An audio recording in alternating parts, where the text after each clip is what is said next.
स्वागत है आपका इस बुलेटिन में और बात हम कर रहे हैं मोदी सरकार के कैबिनेट विस्तार के बाद फर्स्ट डे फर्स्ट शो की। पहला दिन कामकाज और जिम्मेदारी मोदी सरकार के नए मंत्रियों ने आज कामकाज संभाल लिया और ये अलग अलग तस्वीरों में नए चेहरों को और पुराने चेहरों को नए पोर्टफोलियोज के साथ आप देख रहे हैं। रेल मंत्री पहुंचे दफ्तर तो विदेश राज्य मंत्री ने भी दफ्तर में कदम रखा। स्वास्थ्य मंत्री जिम्मेदारी को समझते रहे तो पर्यटन मंत्री भी नई जिम्मेदारियों के लिए सजग दिखाई दिए।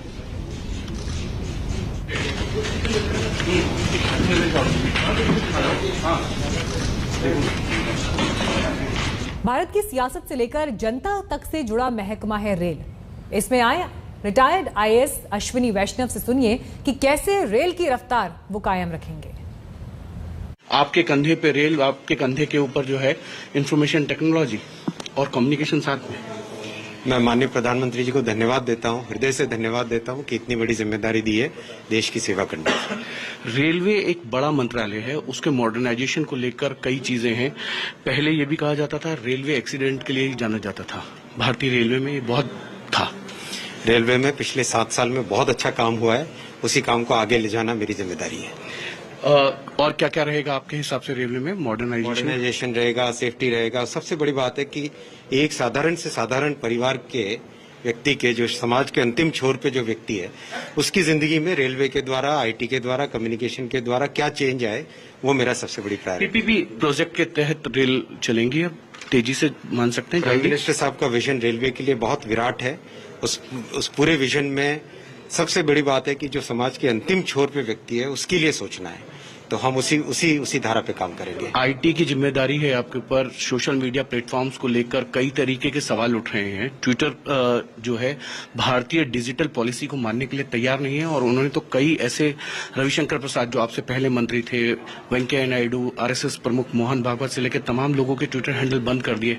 क्या आपको लगता है कि ट्विटर को ये पॉलिसी भारत की माननी चाहिए? अब भारत में रहने वाले हर व्यक्ति को, भारत में काम करने वाली हर कंपनी को, सभी को भारत के नियम मानने चाहिए। अगर वो नहीं मानते हैं, क्योंकि आपकी तरफ से नोटिस गया वो मंत्रालय पूरा इसका स्टडी करूंगा और डेफिनेटली इस पे जो नियम है उसके हिसाब से। तो वहीं नए कानून मंत्री किरण रिजिजू ने भी कहा कि नई जिम्मेदारी को निभाने में मेहनत काफी करनी होगी, लेकिन वो पीछे नहीं हटेंगे और प्रधानमंत्री के भरोसे पर खरे उतरेंगे। हर मंत्रालय और हर पद का अपना एक गरिमा होता है, अपना एक उसका अस्तित्व होता है। इस देश का और कानून मंत्री का मुझे जिम्मेदारी मिलता है तो उसका अपना एक, उसका मेरे सामने में एक चुनौती है कि आदरणीय प्रधानमंत्री जी ने जो भरोसा जताया उस पर खरा उतरना और देश के लोगों के अपेक्षा है, आकांक्षाएं हैं, उसको पूरा करने के लिए हमको बहुत मेहनत करना पड़ेगा। और जब आदमी दिल लगा के काम करेगा तो मैं मानता हूं कि अच्छा रिजल्ट आ सकते हैं। आदरणीय प्रधानमंत्री जी का मार्गदर्शन में सारा सरकार का हर विभाग काम कर रहे हैं, वैसे इस नए विभाग का भी कामकाज करने का मेरा प्रयास रहेगा। अपने टीम के साथ काम करेंगे, जहां अच्छा टीम रहता है वहां काम भी अच्छा होता है। एक सवाल है, ट्विटर की बात से आप क्या कहेंगे? क्योंकि ये माना जा रहा है कि ट्विटर की वजह से भी काफी अभी तो हमारे सीनियर ऑफिसर्स ने मुझे कुछ ब्रीफ किया ही नहीं, तो मैं आगे बढ़ चढ़ करके कहने का उस स्थिति में नहीं हूँ। तो वहीं सूचना प्रसारण मंत्री की नई जिम्मेदारी संभालने के बाद अनुराग ठाकुर ने भी अपनी प्राथमिकता बताई है। दुनिया के सबसे बड़े लोकतंत्र में जहां मोदी जी ने देश को आगे ले जाने का बहुत शानदार काम किया है पिछले 7 वर्षों में, सूचना प्रसारण मंत्रालय के माध्यम से हम कैसे और जन जन तक पहुंच पाएं और क्या क्या काम जो पीछे मुझसे पूर्व बहुत बड़े लोगों ने यहाँ पर किए हैं उनको मैं भी आगे बढ़ा पाऊं। वहीं दूसरी ओर जो जिम्मेदारी माननीय प्रधानमंत्री जी ने मुझे दी है, मैं उस पर खरा उतरने का हर संभव प्रयास करूंगा। जो विश्वास व्यक्त किया है उस पर खरा उतरने का प्रयास करूंगा और आशा करता हूं कि आप सबके सहयोग से इस जिम्मेदारी का निर्वहन ठीक ढंग से कर पाऊंगा। सर, सुषमा जी, अरुण जेटली, वेंकैया नायडू, तमाम लोग इस मंत्रालय में रहे और अब आप जितने बड़े नाम आप गिना रहे हैं उतनी बड़ी जिम्मेदारी का एहसास भी होता है। इसलिए मैंने कहा जो विश्वास व्यक्त माननीय प्रधानमंत्री जी ने किया है उनके विश्वास पर खरा उतरने का प्रयास करूंगा और इस जिम्मेदारी को ठीक से निभाने का हर संभव प्रयास करूंगा। गृह मंत्रालय में राज्य मंत्री रहे जी किशन रेड्डी अब टूरिज्म और संस्कृति मंत्रालय संभालेंगे। उनसे सुनिए नए इरादों और नया विजन।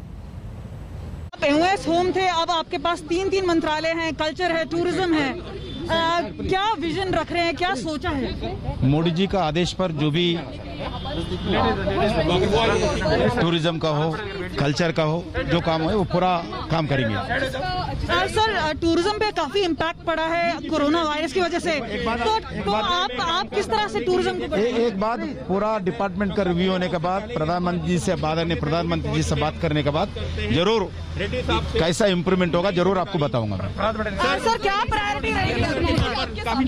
मंत्री जी क्या प्रायोरिटी? एक बात डिपार्टमेंट का रिव्यू होने के बाद आदरणीय हमारे भूतपूर्व मंत्री प्रहलाद पटेल जी से बातचीत करेंगे, चर्चा करेंगे, अधिकारियों से चर्चा करेंगे, उसके बाद मैं आप लोगों को बताऊंगा। सर, आप ये बताइए, जो गृह मंत्रालय की बात करें, सर आप गृह मंत्रालय की बात करें, 3 एमओएस बनाए गए हैं पहली बार, किस तरह से देखते हैं? आपको लगता है डिवीजन ऑफ वर्क गृह मंत्रालय में अच्छा हो जाएगा? नहीं, वो प्रधानमंत्री का परिधि में आता है, वो अच्छे दृष्टिकोण से ही बनाए होंगे।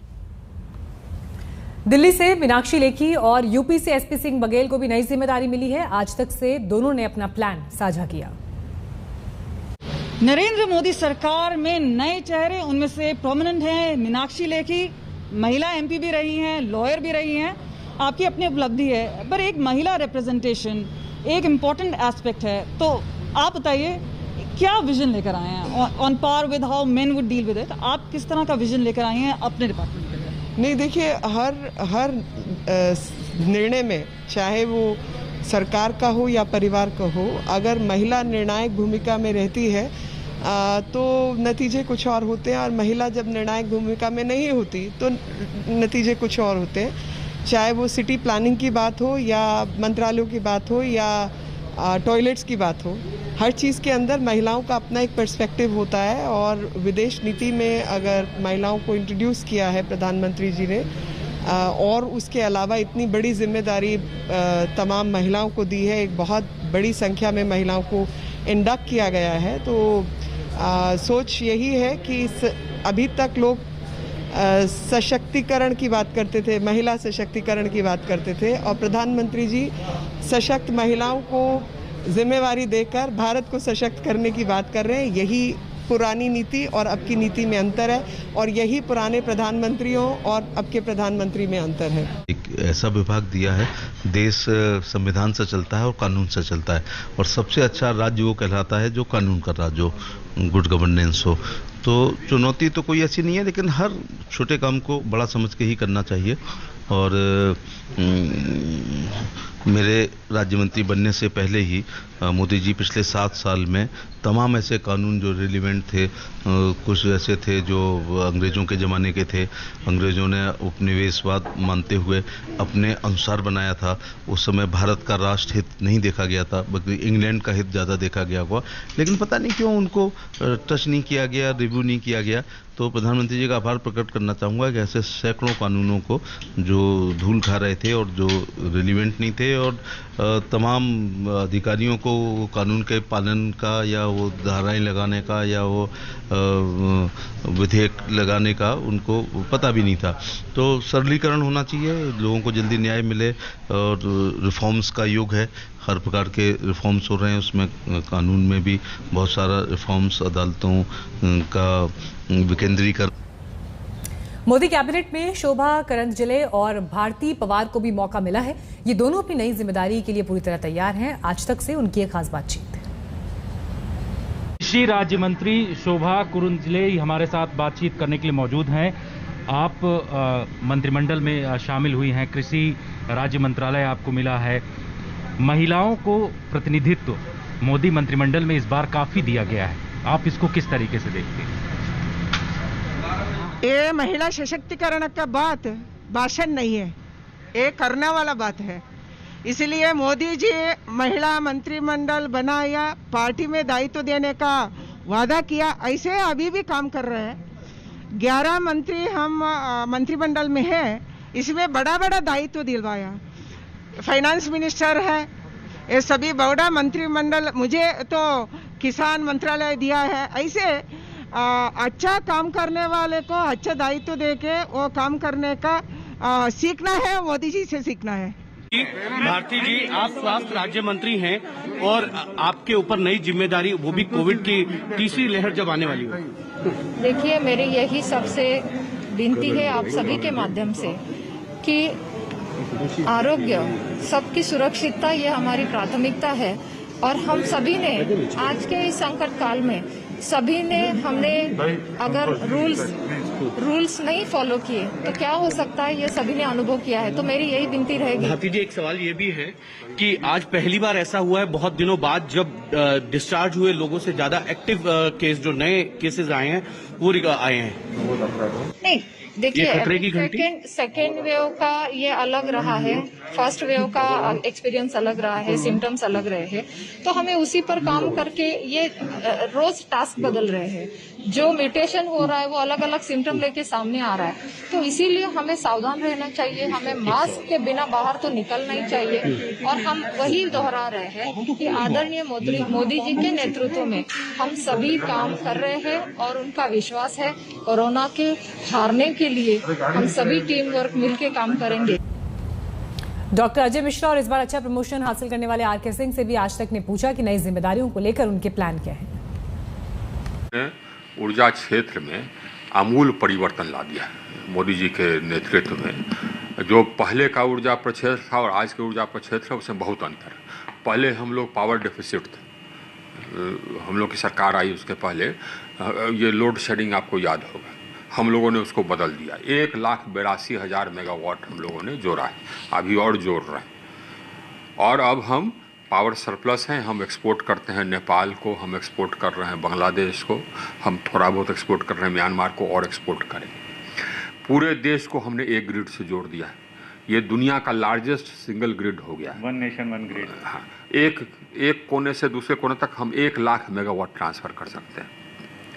हमारा ये जो पीक डिमांड चला गया है 200 गीगावाट, यानी 2,00,000 मेगावाट, और हमारी स्थापित क्षमता है 3,82,000 में। बदल दिया हम लोगों ने, डिस्ट्रीब्यूशन सिस्टम को हम लोगों ने मजबूत कर दिया।